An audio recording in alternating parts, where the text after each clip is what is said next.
อุปกรณ์กันนี้ประมาณนี้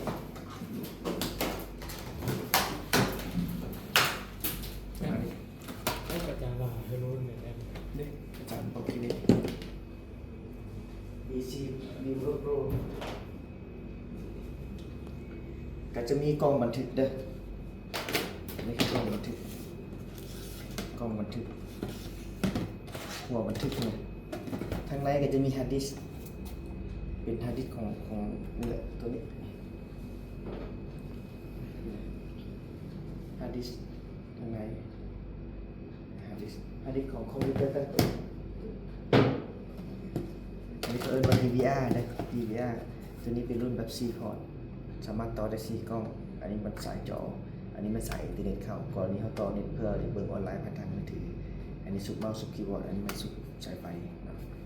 แต่มีประมาณนี้มันมี4พอร์ต8พอร์ต16พอร์ต24 32พอร์ตแล้วแต่เราสามารถเลือกซื้อเอาได้เลยตัวนี้เขาจะขายแยกไว้นี่ส่วนฮาร์ดดิสก์ก็จะขายแยกต่างหากฮาร์ดดิสก์ทำมาหันใช่แต่ฮาร์ดดิสก์นะส่วนตัวนี้เป็นกล้องตัวนี้ตัวเป็นโดเหมาะกับใช้เพดานด้านในตัวนี้เป็นกระบอกด้านนอกส่วนตัวนี้เป็นอะแดปเตอร์ตัวแปลงไฟดิโอ้กล้องมันต้องกินไฟนะครับกินไฟทุกอย่างต้องมีตัวอะแดปเตอร์แปลงไฟไปเลยเข้าใจไหมโทรศัพท์เขาก็มีเห็นป่ะโทรศัพท์ทำบริกินไฟ200 ซาวนี่ไฟ200 ซาวคอมคือกันแต่มีตัวแปลงไฟนะ power supply อันนี้เป็นอะแดปเตอร์แปลงจาก200 ซาวนี่เป็นจากโวลต์เป็น12 โวลต์1 แอมป์ป่ะมีกล้อง2อันใช้อะแดปเตอร์2 อันส่วนตัวนี้เป็นอะแดปเตอร์ของยังของกล้องบันทึกตัวนี้นี่จะต้องกินไฟกันแปลงไฟแปลงเป็นไฟ12 โวลต์1.5 แอมป์ส่วนตัวนี้คือเราบาลานซ์เป็นตัวหัวแปลงในการซุปซื่อๆแปลงในการซุปตัวไหนเด็กแปลงไว้นี่ซุปตรงนี้ต้องซุปเข้านี้อันนี้อันนี้ซุปเข้ามันจะเป็นคูหนึ่งใช้ได้หน่วยหนึ่งตัวนี้แปลงเลยสิการที่ซุปใส่กันแล้วมันซุปอะไรเลยเห็นป่ะอันนี้ซุปไฟเห็นป่ะถูกป่ะอันนี้ต้องใช้ผ่านอย่างผ่านสายอาร์จีสายแลนเท่านี้แหละสายอาร์จีสายแลนเท่านี้หรือว่าอาจจะใช้สายเคเบิลก็ได้แล้วแต่ได้สามารถใส่ได้หมดเอาใส่ในกระเป๋า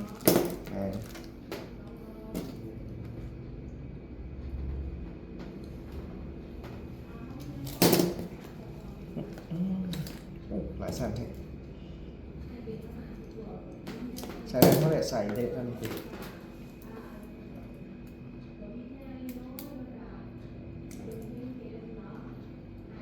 จีบว่าใส่ได้ใส่ได้ทั้ง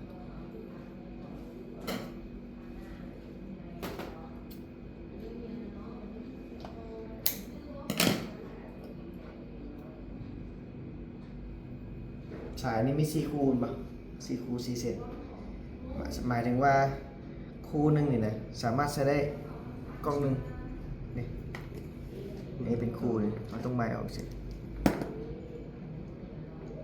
แสดงว่าเยียกันสายหนึ่งสามารถใช้ได้4 กล้องนี่เอากระปอนเข้าต้องปอกก่อนได้ปอกกระปอนกับอันนี้ปอนเข้าปึ๊บนี่ปอนเข้านี่เห็นปะปอกก่อนปอกดีๆ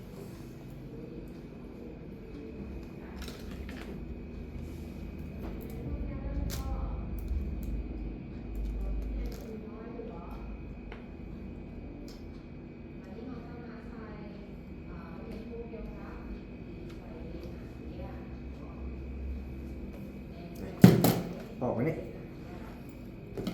ปอกแล้วเขาก็ใส่ตัว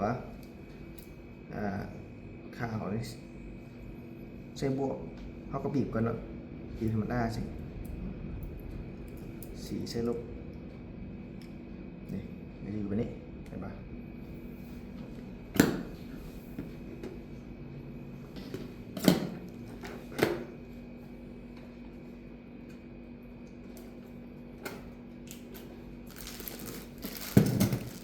ลายทางนะครูบาเนาะ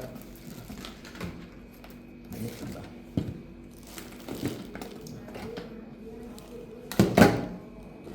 อันนี้ซุปใสไฟนี่ตัวนี้ซุปใสซุปอย่างนั้นบ่แต่ต้องจือสีนะเอาสีอย่างนี้ ฟ้าสีฟ้ากับสี ฟ้าขาว สีขาวนั่นแหละฟ้าขาว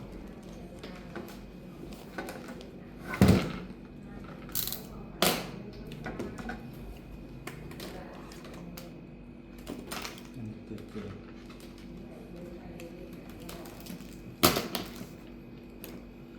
ตัวนี้เป็นสายรุ่นดีนะหนานะครับสายใช้ภายนอกเขาก็ต้องเอาอย่างเอาฝ้าขาวมันตั้ง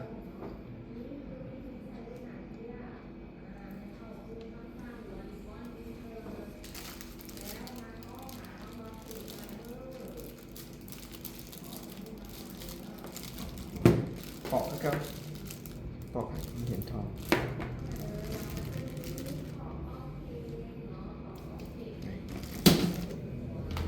แก้วก่อนอันนี้สีขาวใส่ยังเห็นบ่เห็นบวกบ่มันจะมีบวกลบนะเฮ็ดจังไดบีบเพื่อให้มันหูมันอ่านบ่คันเอาบ่บีบมันตันให้สุกบ่เข้าดิบีบเดี๋ยวเราจะงับบ่นี่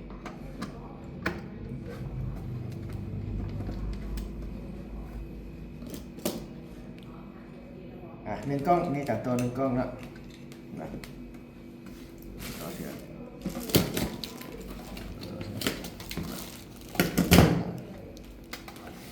ตัวนี้ใส่ได้4 กล่องอ๋อ สายหนึ่งใช้ได้4กล้อง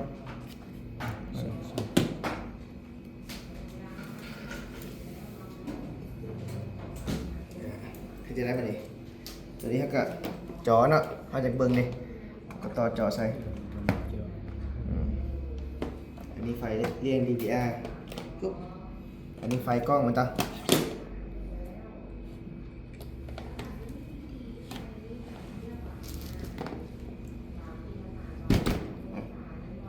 กล้องจะบุ้ยปุ่มเปิดได้เขาสูบไฟมันจะเปิดเองเลย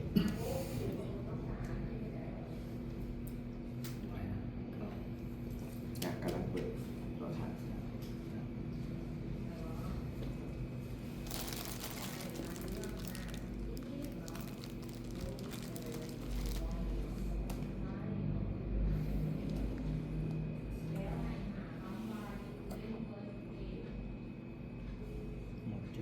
สายแลนเท่าไหร่ละสายนี้คือ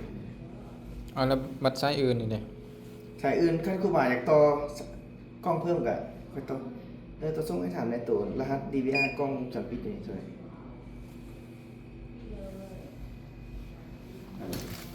กล่องพี่ รหัสพาสเวิร์ดหัว DVR แม่นตัวอยู่ข้างหน้าคอมพิวเตอร์ที่ว่าน้องทำสอนเรียนเลยแอดมินในการต่อโอเค บนไดสีกล่องบนไดสีกล่อง คือยกตัวอย่างเนาะครูบาเนาะสายนี่นะเขาเล่นสายหนึ่งเนาะมานี่เขาก็ใส่กล้องหนึ่งอยู่นี่ไปหันไปกล้องหนึ่งไปกล้องหนึ่งใช้สายเดียวเลยฮะนี่ยกตัวอย่างอันนี้คือกล้องหนึงเนาะครูบาเนาะอีกกล้องหนึ่งใส่นี่ได้ปะปาดเอาเป็นสีเขียวก็ได้หรือว่าสีอื่นก็ได้ที่ว่าเป็นสีได้ปะหมายถึงว่าสายหนึ่งเขาสามารถใช้ได้4กล้อง อืมฮะสายหนึ่งนี่วะ แมน เอาคิดแสดงว่า4 คูณ 4แล้วแม่นบ่หรือจะได้ บวกเป็น4คูณ4เอาต่ออีกอันหนึ่งก็ได้ครับครูบาเข้าใจต่ออีกอันหนึ่งต่ออีกกล้องหนึงนะอาจารย์เสียวสีสุ่มนะ อ๋อถ้ามีคิดว่าเสียผู้ตัวนี้ได้หน่วยหนึงแล้วต่อมาอีกได้2 กล่องซั่นนะแสดงว่าเสียผู้ตัวนี้ได้4 กล่องซั่นวะ โมเมนต์ จะได้ ก็ โปรโปร ก็เลย ตัวสายตัวนี้ นี่นะสายนี่นะครูบานี่นะ เพราะว่านี่คูนึงตัวน้อยแต่ว่าตัวนี้คูนึงตัวน้อย เอาทีละอันก่อนทรายนี่นะมันมีอยู่4คู่นี่นะเขาสิใช้อันเดียวนี่ก็ได้ ที่เหลือผมใช้กับบ่เป็นหยังครูบาสิใช้ทรายไม้หรืออะไรมาต่ออีกกล้องหนึงสิก็ได้ อ๋อ ได้ป่ะครูบาจากประหยัดครูบาก็เอาสายนี้เลยก็ได้ อืม ต่อคอนนี่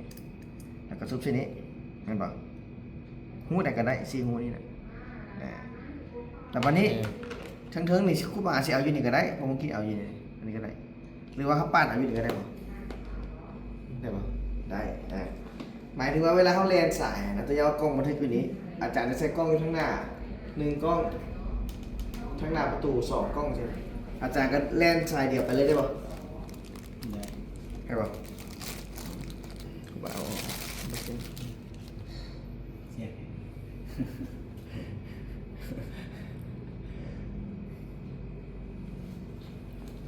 เสีย ความละเอียดเท่าไรตัวนี้ ตัวนี้2 ล้านพิกเซล พี่เบิ่งนะลองใส่ มาวันนี้ครูบาต่ออีกกล้องหนึง คนเดียว เจียวสายไหมหรือสายเก่าต่อกันก็ได้ครูบาต่อเลยเอาหมดก่อนต่อกล้องนี้เจียวสายเก่าหรือสายไหมก็ได้ สายเก่านี่แหละ สายเก่าเลยก็ได้ครูบาก็ต่อเลยเอาหมดก่อนต่อไฟก่อน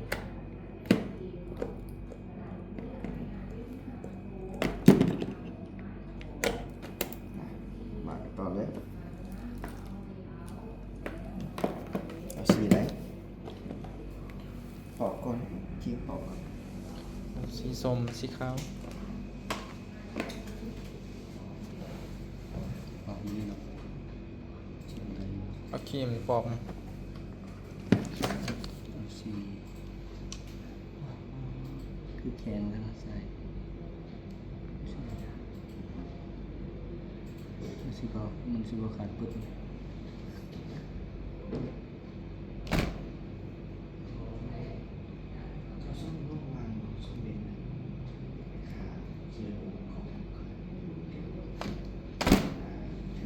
ขาด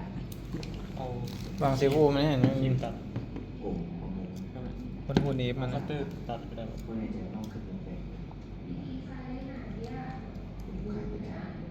น่อยแล้วก็มีตัด ใส่คัตเตอร์ก่อนวะ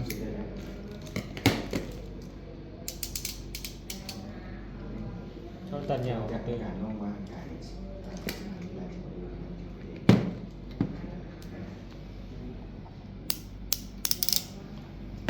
เอาอย่างปึ๊บอ๋อ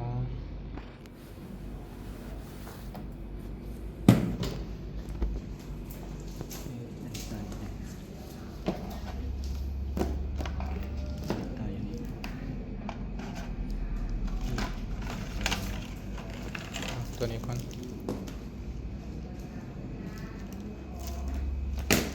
ตัวไหนใส่บวกใส่ลบ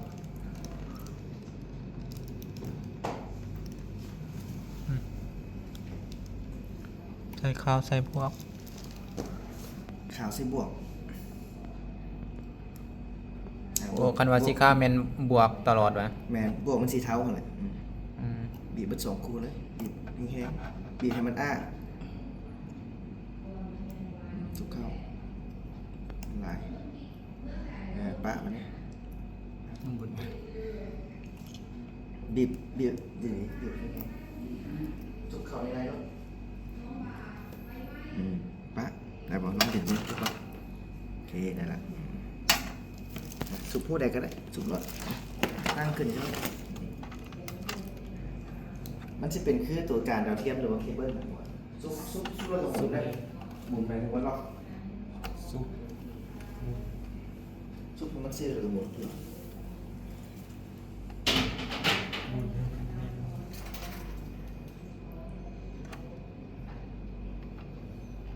อันนี้ซุปได้แล้วมุน บนน็อตลูมที่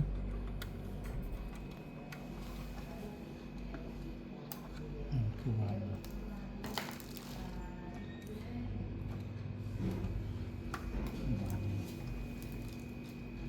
ยังบ่จัง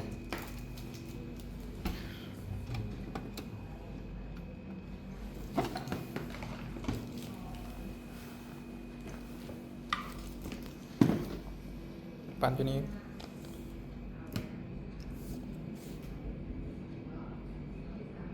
อ๋อ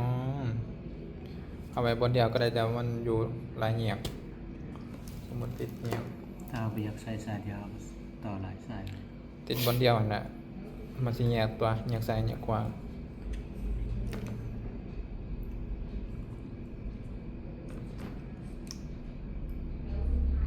ใส่สายเดียวแต่ว่ามันใส่อยู่ในอันเดียวกัน แต่ว่าตอนนี้อันเสื่อมเลยกับจอมันเป็นหยัง อืม ต่อหลายสายก็ได้กัน แต่ว่าตัวนี้เลือกสิเอาจากซ้าย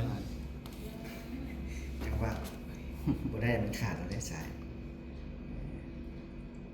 อีบเอาเลือกก็ได้ไม่กว้างเอาอย่างนั้น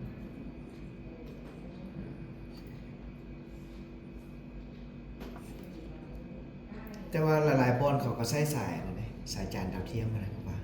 สายดำแล้วทางในมีเส้นทองเส้นเดียวมันนะ อืม เคยเห็นปะมันเปลืองสายหนึ่งใช้ได้กล้องหนึ่งดิ โอ้ ต้นทุนมันสูง อันนี้สายหนึ่งลากไปแล้วกันเขาอยากได้บอลไหนเขากระจอดปาดเอานะคล้ายๆกับเขาต่อดอกไฟเคยเห็นปะเขาจะแล่ดอกไฟหัวเสาเส้นเดียวนะแต่ว่าดอกไฟหลายๆดอกกันนะคือดอกไฟห้อยอยู่นะห้อยอยู่ห้านอาหารเป็นพวงเห็นปะแบบนั่นแหละอันนี้คือกันนี่ไหนวะถึงแล้วสีถึงแล้วอะแดปเตอร์ดิใช่ไหมนี่เนี่ยมัน ตัวนี้สายนี้ใส่ เวลาขายเขาจะขายแยกในกล้องวงจรปิดขายแยกหมายถึงว่าเขาสิไปซื้ออะแดปเตอร์หนึ่งอันนี้ก็ได้ซื้อกล้องหนึ่งอันนี้ก็ได้แล้วแต่เขาสุดไฟหรอสุด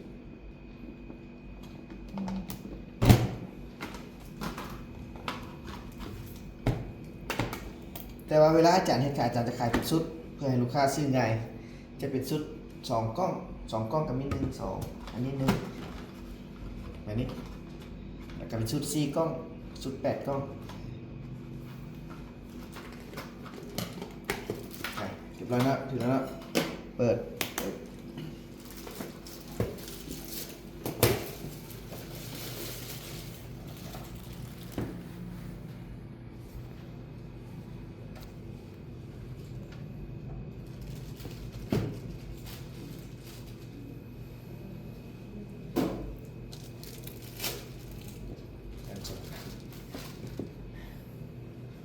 มันจะมีไฟนิดนึงไฟฟ้าสถิต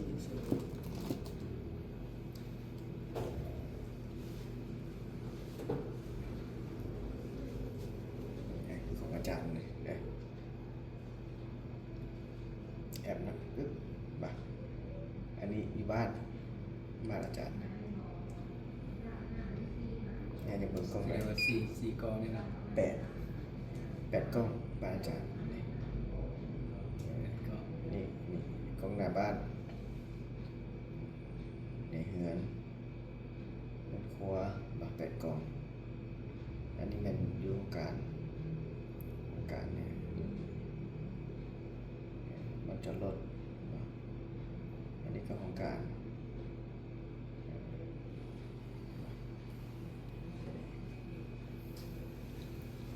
อ่ะเพื่อได้กล่องเดียว แสดงว่าต่อบ่ถือเดี๋ยวเด้อแต่กดก่อนเด้อก ล้องนี้ได้ กล้องนี้บ่ได้ มันล้มอ่ะ กล้องนี้บ่ได้หลุมน่าจะรุดเด้อรุดตัวใด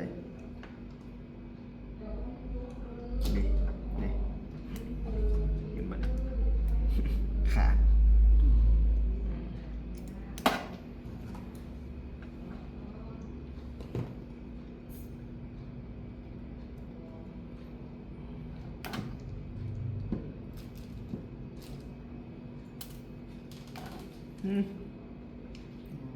สั่งถูกขี้มากกว่าใส่แล้วนะ สั่งถูก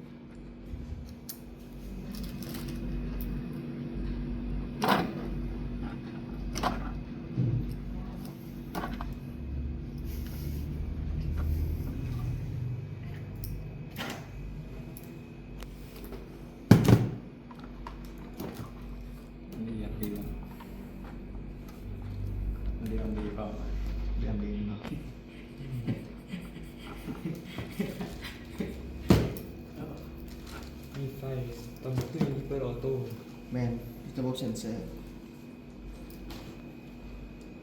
นี่ก็เป็นแต่ หมายถึงว่าการเฟืองมันก็จะเข้าโหมดกลางคืน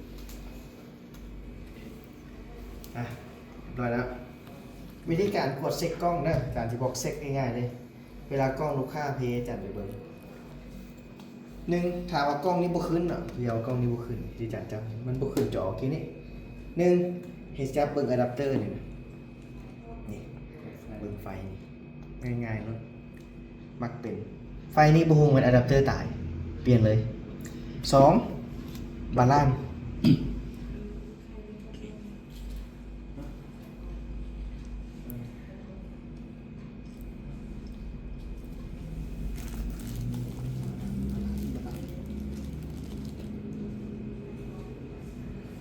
สนับสนุนโดยเอเจนซี่บอก สองมันบาลานซ์บาลานซ์มีปัญหาไม่เปลี่ยนบาลานซ์จะบ่มีถูกกดได้คุยไฟ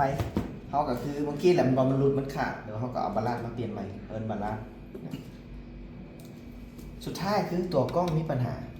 กูกล้องที่ถ่ายจะไหนถอดสายออกเอากล้องตัวอื่นมาลองซุบใส่มันก็คือมันนะ สิ่งในวันอาทิตย์เป็นหน้าไม่ได้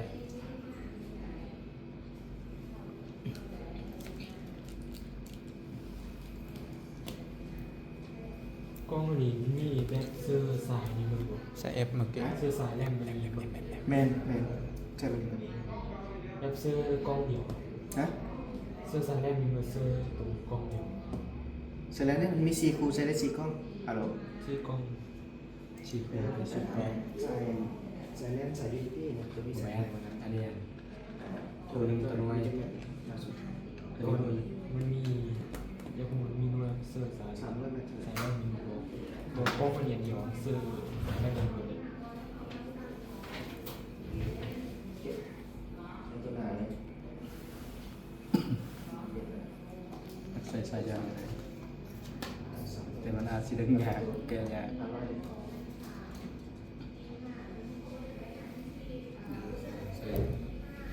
อยดีก่อนจีบออกตีจะนี้มันก็ดึงสายไป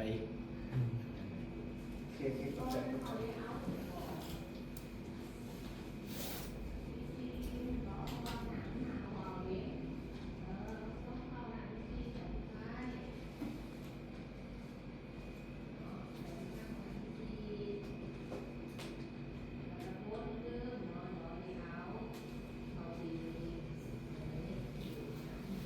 มีอุปกรณ์ตัวจิตอยู่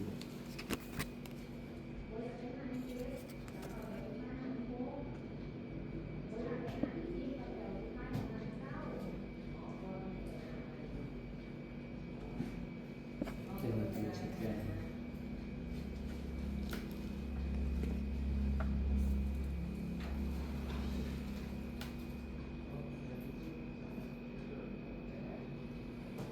สแกนบ่ได้นะบ่แม่นตัวของอ่าน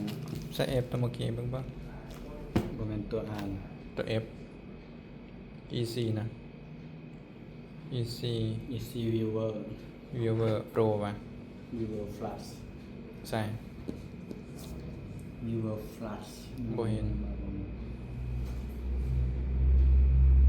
ใส่ F ซื้อ F เบิ่ง F มันเบิ่งมานี่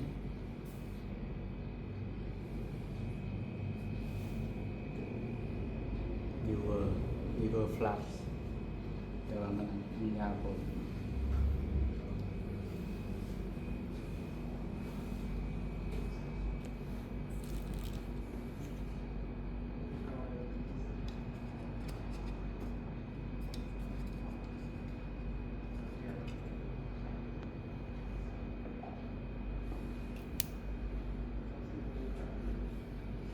คือเป็นว่ากล้องเลยใช่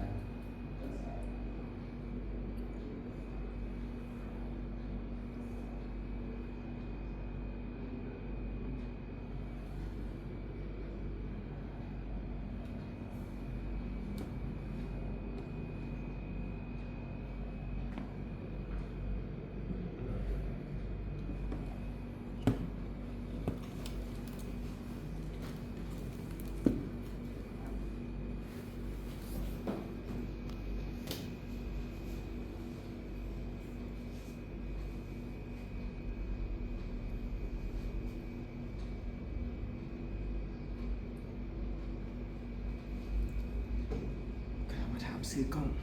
เนาะจือเนาะง่ายๆเมื่อกี้นี้เวลากล้องมีปัญหาลักๆหนึ่งอะแดปเตอร์เบิกไฟ2บาลานซ์เป็นถ้าเปลี่ยนเอาบาลานซ์ตัวใหม่มาเปลี่ยน3เลยเป็นกล้อง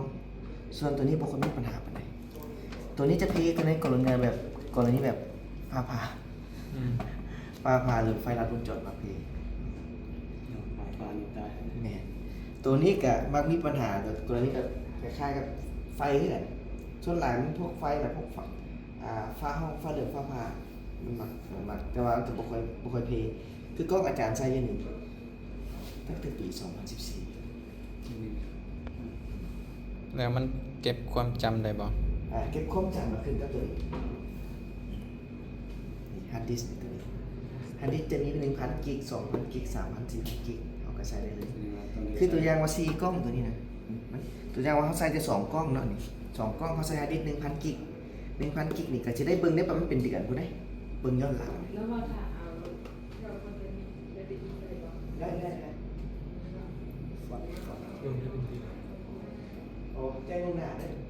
เพราะว่าเอาเครื่องเบิ่งหรือว่าเขาสิเอาเนาะเอามาจับเบิ่งไว้กันโอเคแล้วทุกคือตัวอย่างว่าเขาใส่2กล้องสินะฮาร์ดดิสก์ 1,000 กิกสิก็จะได้เบิ่งได้ประมาณ1 เดือนหรือเดือนปลาย เบิ่งย้อนหลังตัวอย่างมื้อนี้วันที่30ก็สามารถเบิ่งกลับขึ้นไปได้วันที่1เมื่อไหร่ อืม ถ้าว่าเบิด30มื้อนี้มันจะลบกันได้ไหนคือตัวอย่างบันทึกได้30มื้อเนาะ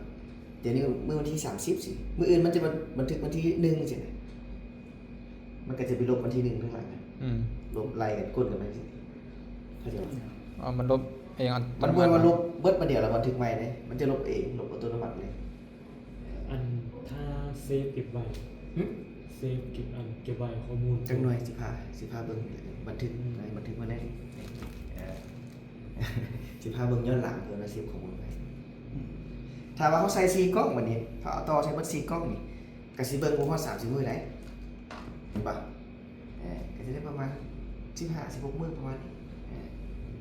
ถ้าเราใส่8กล้องจังตัวอย่างว่าเราซื้อกล้องบันทึกที่มันมี8พอร์ตสิเราใส่8กล้องเข้าไปก็สิเบิ่งได้ฮาร์ดดิสก์ 1,000ก็สิได้เบิ่งได้ย้อนลงมา อืม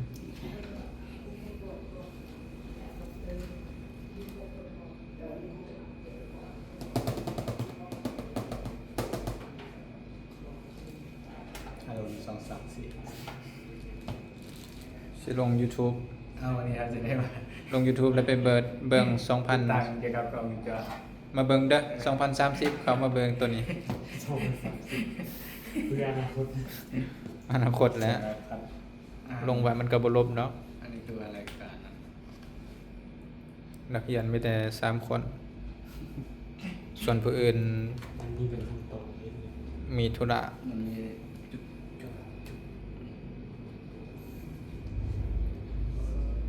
ต้องส่งเสริม อันนี้คือทางด้านภาพจอของกล้องวงจรปิด มาจับเอามาอันนี้กำลังต่อกล้องอยู่นี่ตัวนี้อันตัวนี้อันนี้ได้บ่ไปอย่างมันจะแจ้งรายการมันใช้น้ำกันได้เพราะว่ากล้องทุกกล้องปัจจุบันนี้มันใช้ได้หมดเลยเพราะว่ามันเป็นระบบเดียวกันแล้วแต่บางคนก็มักมีวิชาบางคนก็มักดังเพราะมันแปลงไฟให้กัน12โวลต์12โวลต์ให้กันราคาต้องส่งไม่ก็เบอร์ค่อยกันโอเคเบอร์เมื่อกี้เบอร์ปอบอกให้โอเคอยากได้อย่างนี้ส่งแล้วกันโอเค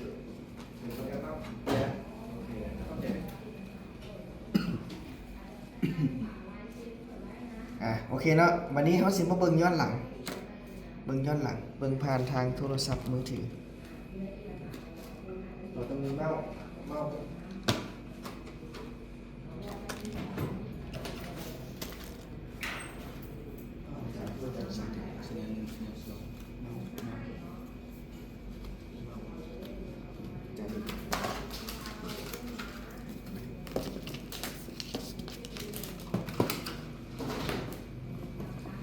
ยูดบี้นี่ก็ไว้ซุปเมาส์เลย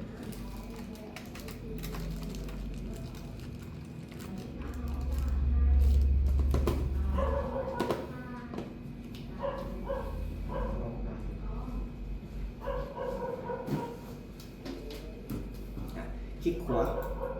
เข้าไปเมนเมนูแล้วพาสเวิร์ดนี้อาจารย์เป็นคนตั้งเลยตั้งเองเลยเขาก็ตั้งเองทุกเทื่อเขาเปิดกล้องมาจะให้ตั้งพาสเวิร์ด A G M I N แอดมินเท่าไหร่เลข8 6ตัว1 2 3 4เดี๋ยวอยู่ในนี้ก็จะมีเมนูตัวเบิ่งย้อนหลังเห็นบ่เอาคลิกเข้าไปเบิ่งย้อนหลังคือกล้องเขาหาก็เปิดมือนี่แหละเปิดเมื่อกี้นี่เป็นปะถูกปะวันที่นี่บูถือได้ทีวันที่เนี่ยที่หนึ่งปี 1 ปี 2000 อืม จริงๆเขาไปต้องไปตั้งวันที่ใหม่แล้วนี่ถ้าในเบอร์ย้อนหลังเขาคลิกตัวอย่างวันนี้เขาก็มาคลิกนี่อันนี้ศูนย์หาเซาซีหมายถึงว่ามือหนึ่งไม่ใช่ซีชั่วโมงนะเขาคลิกเส้นสีเขียวนี่สีเขียวหมายถึงว่าเปิดกล้องแล้วกล้องมันถึงอยู่นั่นนะ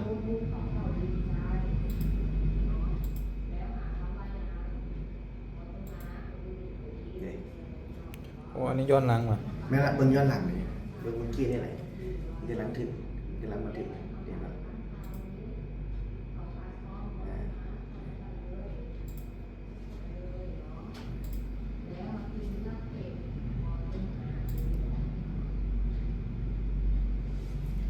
คันว่าในเบิ้งมือไหน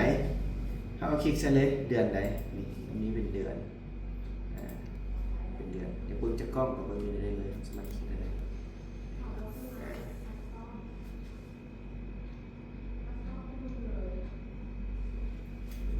อาจารย์กดสปีดเลยอันนี้เบิ้งย้อนหลังเด้อครับไปเซิร์ชแล้วกันเลือกวันทีเนาะอันนี้กล้องเขาไม่ได้เปิดนะเปิดแต่มือเดียวเอาคลิกใส่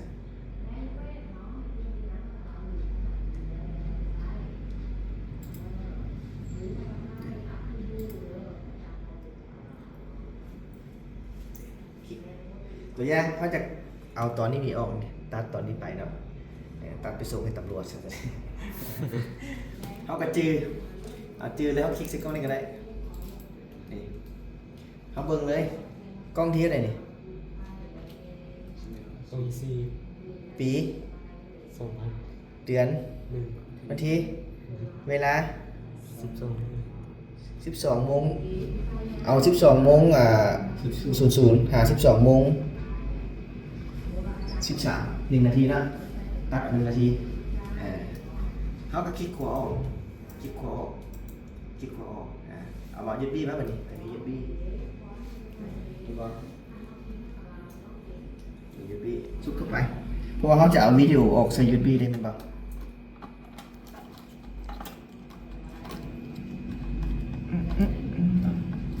ไม่ได้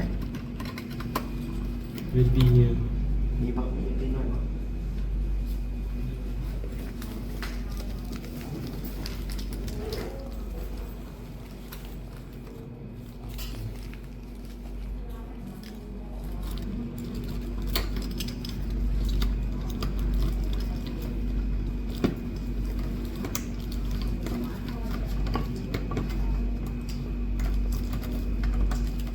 โอเคเข้าละมานี่ยูบีเข้ามาเมนเมนูคือเก่าเนาะนี่เมนเมนูคือเก่าตัวนี้เป็นเชิร์ตเป็นปะตัวนี้เป็นหยังแบ็กอัพเอาข้อมูลออกคลิกจื้อว่าอาจารย์ว่าเมื่อกี้นี้กล้องไหน กล้อง กล้องสี่กล้องที่สี่ปีวันที่เดือนเวลา12 โมงเจ้าหน้าที่12 นาทีหาปีใดเดือนใดมื้อใดมื้อเดียวกันเนาะ12 โมงเจ้าหน้าที่13มันก็อันนี้เป็น00หมายถึงว่าเอาแต่นาทีเดียว12 โมง 12 นาทีหา12 โมง 13 นาทีก็ตัดแต่นาทีเดียวช่วงเกิดเหตุการณ์เห็นปะเขาก็เชิร์ตกดเชิร์ตมาแล้วกดแบ็กอัพขนาด 3.34 เมกแบ็กอัพ ลาย เรียบร้อยแล้วไว้แล้วเอาไปเปิดได้เลยพี่ไปเปิดได้เลยเปิดดูคอมที่ไหนได้เลย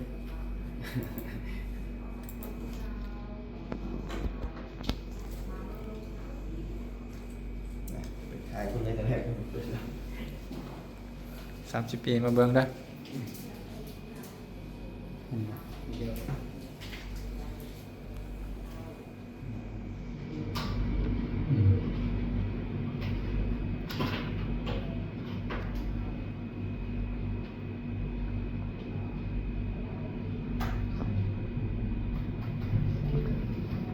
ใส่เห็นบ่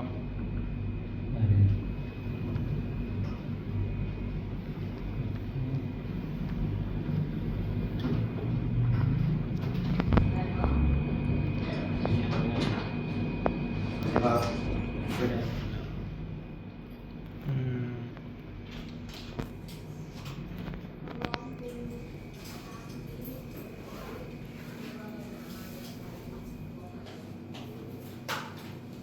ได้แล้วได้ป่ะ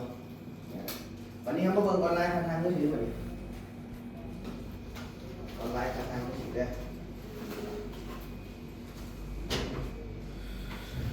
เบิ่งในมือถือบัดนี้ ต้องเอามือถือมาเลยเบิ่งผ่านทางมือถือ ใส่มือถือถ่าย F เราต้องมีอย่างก่อนเราต้องต่ออินเทอร์เน็ตก่อนเนาะสายมันก็ได้จากตอนจากตรงนี้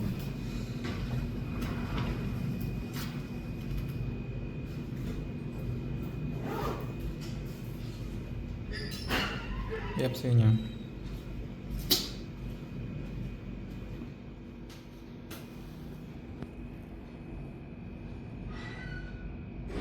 วิว PC View Flash easy viewer flash viewer นี่นะคลิกไปเลยกดเพิ่มตัวใดวะนำเข้าจากคลาวด์คุณหาได้ก็ใครปกติโอ้คันว่าแบบไรซานเอาคนหาทาง Wi-Fi มาอันนี้นำไปจากคลาวด์กดเพิ่ม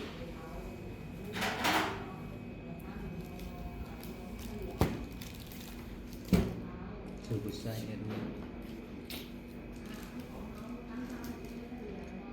มันมีฟิล์ม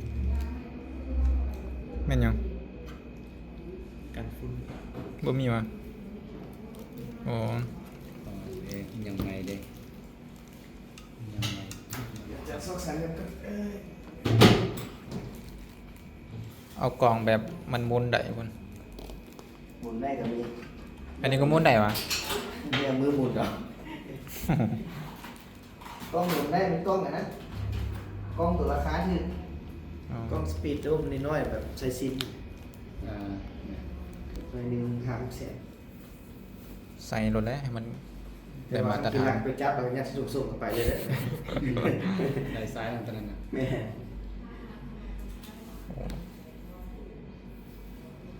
ดังนั้นเอาไว้สู่ขาวแก้คัดเลย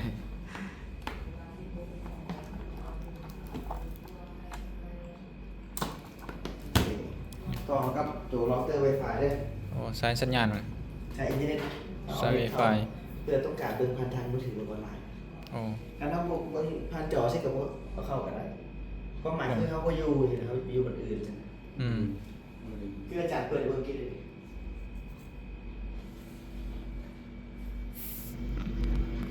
ทะลุกำแพงมาตรฐาน แสดงว่านั่นน่ะปัญหาทาง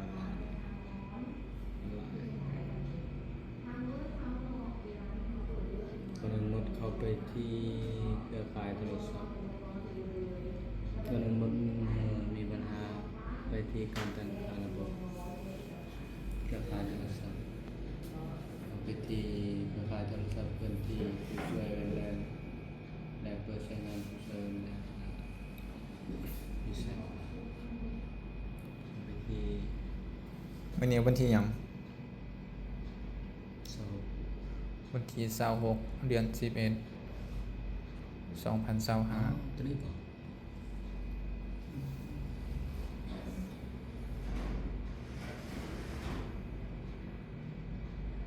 ลาซิตี้เอ็มเตอร์ มาต่ออาจารย์ซุปเน็ตคาราเดอร์มานี้มาเบิ่งวิธีการ บิ่งผ่านทางมือถือแล้วแค่สิถ่ายก็ถ่ายเอาจ่ายก็ได้คลิกเมาส์ขวาเลือกเมนูลักนะมาที่เน็ตเวิร์กเนี่ยเน็ตเวิร์กแล้วมาที่ P2P ให้มากดอยู่นี่ให้เป็น enable ก่อนแล้ว use status ต้องเบิ่งว่ามันเป็นออนไลน์หรือออฟไลน์ถ้าเป็นออนไลน์แสดงว่าอินเทอร์เน็ตเข้ามาแล้วถ้ายังเป็นออฟไลน์เราจะบ่สามารถเบิ่งได้ผ่านทางมือถือเขาก็เปิดแอปขึ้นมาแบบนี้แล้วก็กดบวกนั่นเอง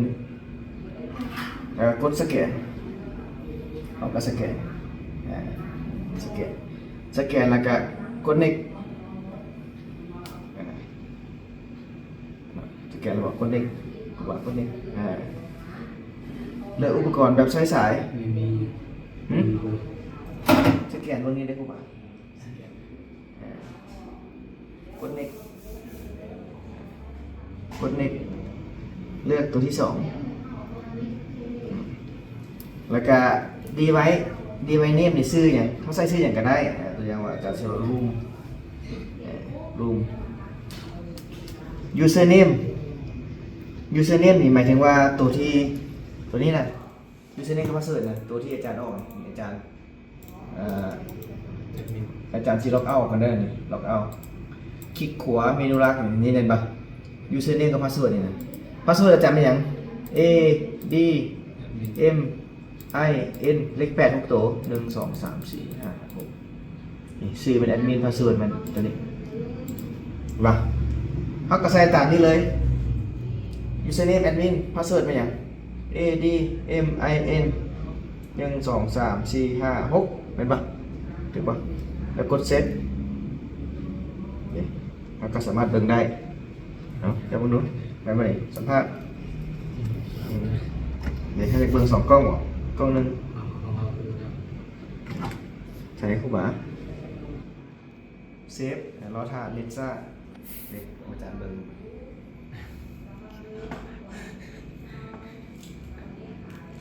ใครสิสแกนเบิ่งเลยบัด เฮ็ดเบิ่ง ราคาลดไปเลยจับเป้าเลย ปิดแอดมิน เฮ็ดเบิ่งคลิกบนไหน แอดมิน1 2 3 4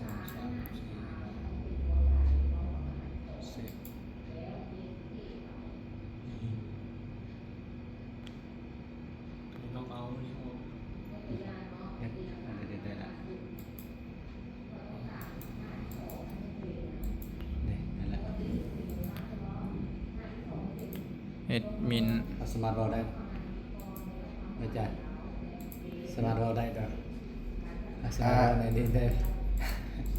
ตัวนี้คือน้ำกล้องเขาสามารถมีเสียงกับสามารถโน้ตได้ ต้องว่าสเกลคิดว่าอะไร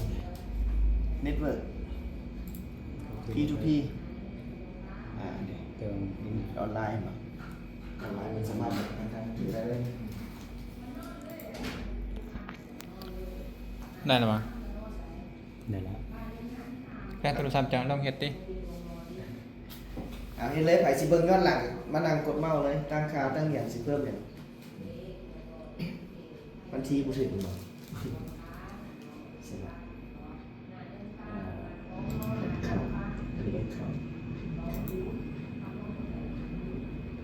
System Date and Time บางกอกคานอยจาการ์ตาถือไปเลยถือไปนะนี่ถือละ15 11 16ถือเมื่อกี้นี่บ่ถือ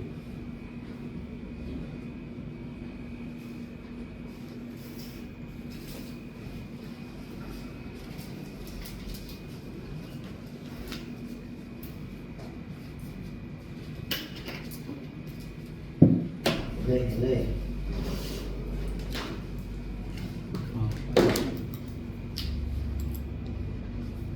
นี่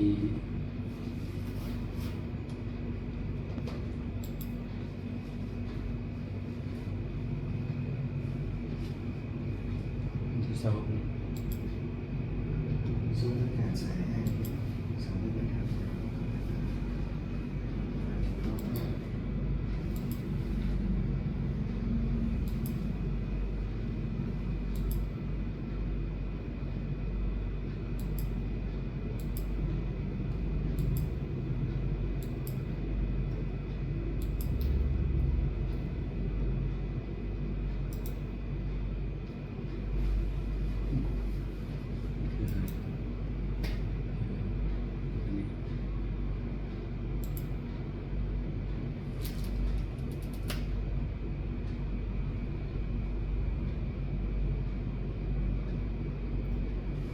อันนี้ตามเวลานะ หมายถึงว่าเขาสิบันทึกกันเอาช่วงเวลาใดช่วงปีใดเดือนใดมื้อใดเวลาใดกล้องใดเขาให้ตั้งเป็นปีมาเลย เลือกกล้องเขาเสียกล้องไหนมันมี4กล้องเปลี่ยนตัวแอปก็ได้หมด พื้นที่บ่ ฮะ พื้นที่บ่ พื้นที่พวกเพราะตะกี้มันบ่ นี่ร้านเดียว คนจำน้อย ครับ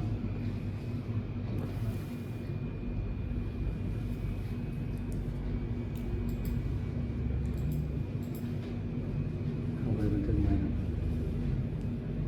ต้องไปซูบ USB ก่อนนะครับสิแบกอัพต้องนี้ซูบ USB แล้วก็เชิญมันแบกอัพได้ นายันครับคลิกขวาหมายถึงว่ากลับได้คลิกขวามันให้ออกมันจะบ่มีตัวแบกอัพ นี่แคมเมรา แคมเมรามันตั้งค่ากล้องอันนี้ตั้งค่าคงจุเขาจะไปฟอร์แมตพาร์ทดิสก์เหมือนกับฟอร์แมตได้ทำลายหลักฐาน อะไรนะ ลองคิดเบิ่ง ลองเข้าไปเบิ้งนี่จะฟอร์แมต ก่อนไปเข้า อันนี้แอคเคาท์ตั้งแอคเคาท์แอดมินจะแปดทุกตัวตั้งซื้อถ้าจะแก้ไขนี่แอดมินตัวนี้นี่มาคลิกขวาออกก่อนนี่ตัวซึ่งคลิกเขาจะเปลี่ยนว่าใช้แอดมินบอกใช้รหัสใหม่บอกตัวอย่างรหัสเมื่อกี้นี้แอดมินเลขแปดทุกตัวเขาก็เปลี่ยนใหม่เปลี่ยนแล้วก็ใส่ใหม่ใส่พาสเวิร์ดเก่าก่อนเขาบอกว่านี่พาสเวิร์ดเก่าก่อนขั้นใส่ถือแล้วเขาสามารถใส่พาสเวิร์ดใหม่ได้โอนพาสเวิร์ดกับ new พาสเวิร์ดนี่ ตัวนี้ ตัวนั้น modify เปิดเพื่อแก้ไขพาสเวิร์ด ตัวนี้แก้ไขแล้ว อ่า ตัวนี้ปิด อ่า ใบที่แก้ไขบ่ได้ แม่นต้องพูดพาสเวิร์ดเก่าก่อนโอนพาสเวิร์ดไม่เห็น เทียมมินทีมร้าน พิมพ์บ่ได้บริสุทธิ์พิมพ์พอต้องไปเขาห้องคิดเอา คิดเอง คันครูบาเปลี่ยนพาสเวิร์ดใหม่ปุ๊บอาจารย์ก็เบิ่งบ่ได้เลยโทรศัพท์ครูบาก็เบิ่งบ่ได้ครูบาต้องได้มาสแกนใหม่ โอ้ 1 2 3 4 5 6enter นี่ enter พาสเวิร์ดใหม่ก่อนนี่อีกนี่อีก อันนี้คอนเฟิร์ม พาสเวิร์ด ต้องใส่ตัวเลขกับตัวภาษาให้มันครบ8ตัวชื่อเลยครูบาบ่ใช่ แอดมินก็เลขเดียว แอดมินจะเอาตัวเลขเปลี่ยน ต่อเรียบ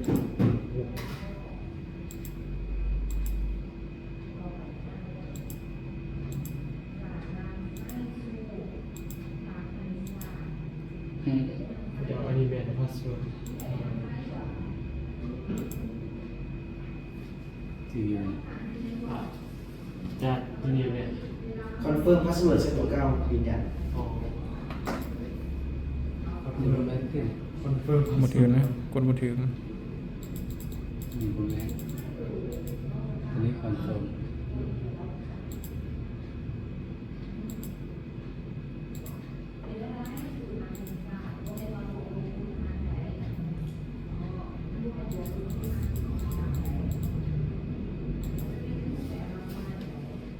แล้วโอเคเนาะ ตัวโอเคอาจารย์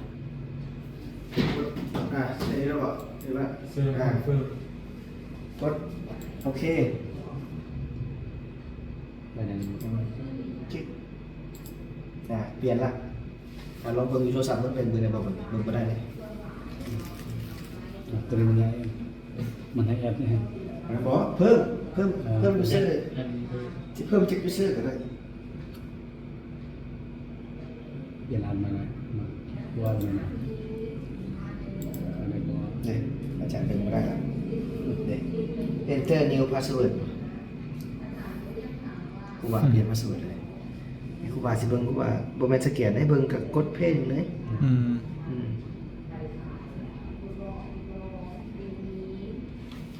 ดูพวกเรา วันนี้อาจารย์จะเบิ่งไหมอาจารย์ก็กดนี่ดีไว้กดลงอุปกรณ์ก่อน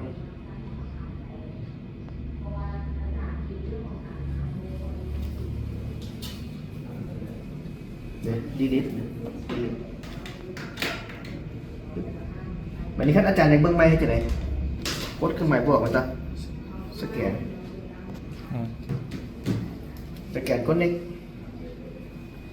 ใส่ชื่อตัวอย่างก็ได้ชื่อเขาเนี่ย username password ป่ะโอเคนี่ password เป็นยัง เป็นมินโซมิน A D M I N 1 2 3 4 5 6เซตเลยเบิ่งได้วันนี้ครั้งเราออกเบิ่งใหม่เบิ่งยังไงวิธีการออกเราเบิ่งใหม่ออกก่อนนะ